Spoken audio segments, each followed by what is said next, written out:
Bonsoir à toutes et à tous et bienvenue au rendez-vous du 19h. 70 milliards de dollars pour développer une électricité fiable et abordable sur le continent africain. C'est la promesse des dirigeants réunis au sommet sur l'énergie du 27 au 29 janvier dernier. Un carton plein pour accélérer l'accès à l'électricité pour 300 millions de personnes sur le continent. Le Bénin n'a pas manqué de réaffirmer son engagement pour en finir avec le déficit énergétique et c'est ce que nous expliquent Jérôme Humbo et Mohamed Bio dans ce reportage. Lors de la cérémonie d'ouverture, les grandes institutions financières ont rappelé l'urgence d'accélérer l'électrification du continent. Le président du groupe de la Banque mondiale, Ajay Banga, a insisté sur le fait que garantir l'accès à l'électricité à 300 millions d'Africains d'ici 2030 est une nécessité pour stimuler la croissance et l'innovation en Afrique. De son côté, Akinwumi Adesina a assuré que la Banque africaine de développement continuera d'apporter son soutien technique et financier aux États engagés dans des politiques énergétiques ambitieuses. Pour sa part, le président de l'Union africaine, Mohamed Ould Cheikh, a indiqué qu'il faut pour l'Afrique une approche concertée pour exploiter les ressources et bâtir un avenir énergétique résilient. La présidente de la Tanzanie, Samia Suluhu Hassan, hôte du sommet, a souligné que l'Afrique ne peut plus se contenter de solutions temporaires.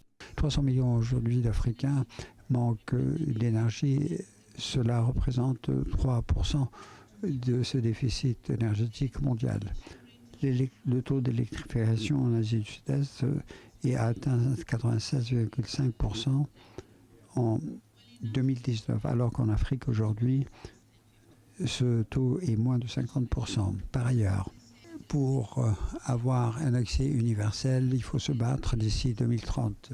Lorsque l'on voit le taux d'électrification en Afrique, sans intervention collective, d'ici 2030, il y aura 540 millions de personnes qui n'auront pas encore accès à l'électricité.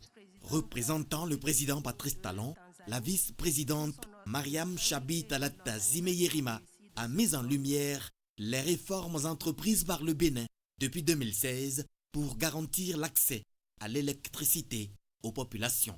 Il y a que nous disposons déjà d'une politique nationale de développement des énergies renouvelables. Nous avons un code de l'électricité, nous avons une stratégie nationale d'électrification, nous avons un cadre réglementaire hors réseau pour faciliter l'accès à l'électricité aux zones rurales. Nous avons une stratégie de raccordement à moindre coût qui permet donc aux populations d'avoir accès à l'énergie. En dehors des projets nationaux, nous sommes en partenariat avec les pays de la sous-région pour le développement de projets d'interconnexion régionale.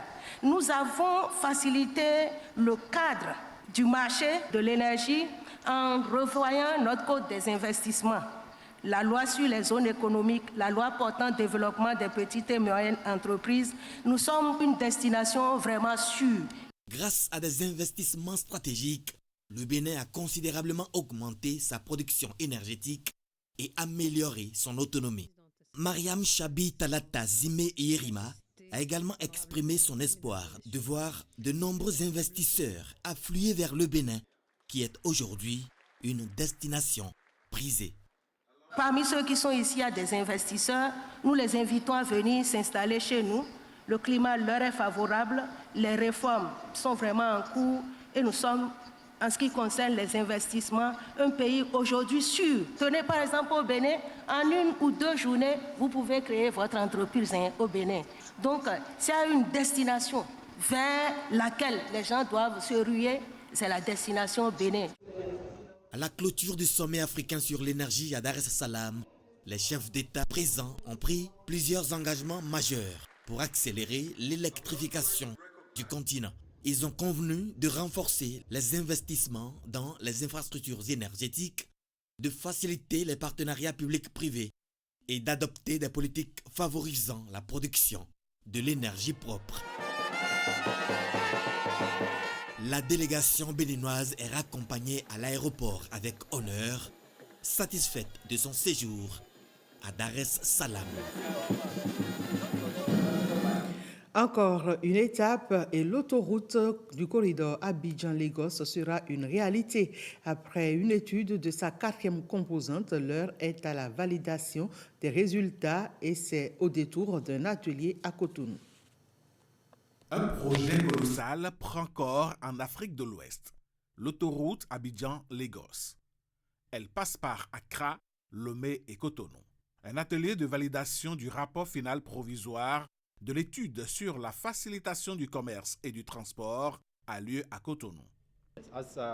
Comme vous le savez, les chefs d'État des 5 pays du corridor ont validé la construction d'une autoroute Abidjan-Lagos. Et ils sont réunis ici aujourd'hui pour l'étude sur la facilitation du commerce et du transport.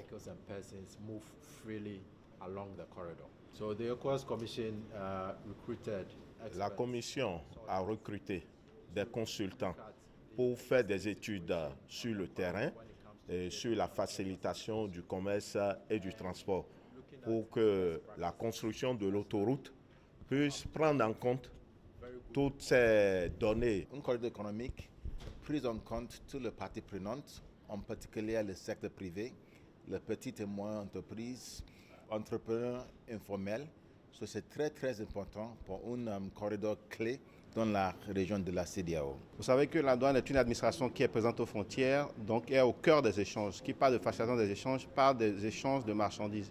Et donc la douane, en tant qu'administration présente aux frontières, a un grand rôle à jouer.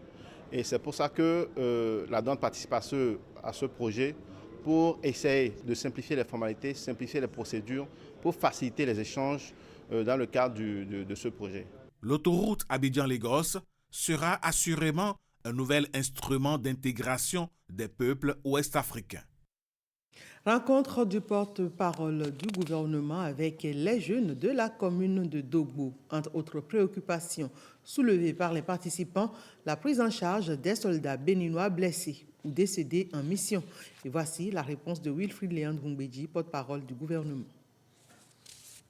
On a 152 ayant droit. Sachant le péril qu'il y a avec ce mal-là, on a fait voter une loi pour dire si vous êtes un soldat ou même un civil mobilisé pour aller en mission spéciale, si vous êtes blessé au point de ne plus pouvoir être opérationnel, il y a les accompagnements que l'État vous fait. Si malheureusement vous tombez au front, et sans vouloir être méchant, demandez-leur, vous diront pour un soldat, il n'y a pas plus grand honneur. Je ne me réjouis pas. On fait en sorte de donner quelque chose à votre famille, je ne vais pas dire le montant, mais c'est en termes de millions et de millions et de millions. On prend en charge vos enfants jusqu'à l'âge de 21 ans, éducation, santé. Allez dans la sous-région et revenez me dire si vous avez trouvé ça quelque part. Laissons le gouvernement faire ce que la loi lui demande de faire. Et si le gouvernement ne fait pas, en ce moment interpellez-nous. Dites-nous, mais il y a telle famille où il y a des ayants droit et ils n'ont pas encore eu ce à quoi ils ont droit. C'est pas ce que vous avez promis. Là, je serai d'accord avec vous. L'autorité de régulation de la santé fait de la qualité des soins administrés dans nos centres de santé un défi majeur. Les responsables de l'ARS et l'OMS étaient face à la presse ce mardi et il était question d'échanger autour de la sécurité des patients et c'était à Cotonou. La santé des populations, une préoccupation majeure. En témoigne la thématique de cette conférence de presse qui s'intitule « Sécurité des patients », une thématique qui fera l'objet d'une session de formation des professionnels de la santé. Ceci en accompagnement de tout l'arsenal juridique disponible. Il me plaît d'insister sur la loi 2020 portant protection de la santé des personnes, à laquelle on va rajouter la loi qui a été votée le 16 janvier 2025 par les députés et qui porte sur l'organisation de l'exercice en clientèle privée. Ces deux lois à elles seules sont suffisamment importantes pour encadrer la pratique médicale dans le pays, qu'on soit dans le public ou dans le privé. Le troisième pilier, après la priorité qu'est la sécurité des patients et les dispositions politiques, ce sont les dispositions pratiques. Et là, au lieu d'aller regarder tout l'arsenal judiciaire et administratif qui entoure l'exercice, on va aller rentrer dans l'établissement lui-même pour regarder comment il est construit.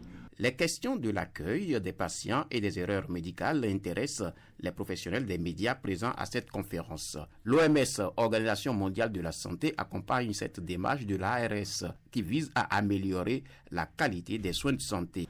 Quand on voit qu'on a 96% des femmes enceintes qui accouchent dans des structures de santé, nous sommes en droit de nous dire qu'il ne devait pas avoir de décès maternel.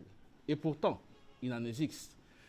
D'où l'importance de ce dispositif que vous êtes en train de déployer un peu partout dans le pays. C'est pour ça que nous n'avons pas hésité vraiment à apporter notre appui en tant que OMS pour soutenir l'autorité de régulation de la santé qui est en train de déployer un tel outil. L'ARS veille à la recherche du droit de santé pour tous par l'amélioration continue de l'offre de qualité de soins.